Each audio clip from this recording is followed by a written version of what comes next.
ఇప్పుడు చనిపోయిన తర్వాత డబ్బులు కాకుండా సేవింగ్ పర్పస్ లో చేసుకోవచ్చు, పెన్షన్ పర్పస్ లో చేసుకోవచ్చు అన్నారు. సేవింగ్ పర్పస్ లో అంటే ఏ రకంగా తీసుకోవచ్చు సార్?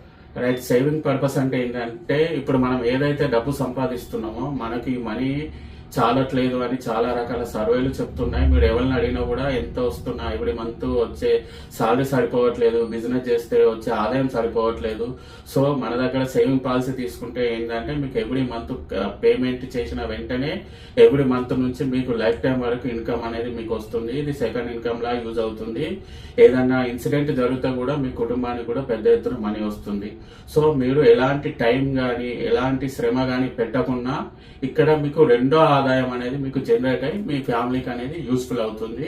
ఇది సేవింగ్ అండ్ ఇన్వెస్ట్మెంట్ ప్లాన్ లో. అంటే సేవింగ్స్ ఇన్వెస్ట్మెంట్ ప్లాన్స్ లో స్టార్టింగ్ స్టార్టింగ్ నెలకు 2,000 రూపాయల నుంచి కట్టచ్చండి. అంటే రోజుకు ఒక 60-65 రూపాయలు కూడా చేసుకోవాలి.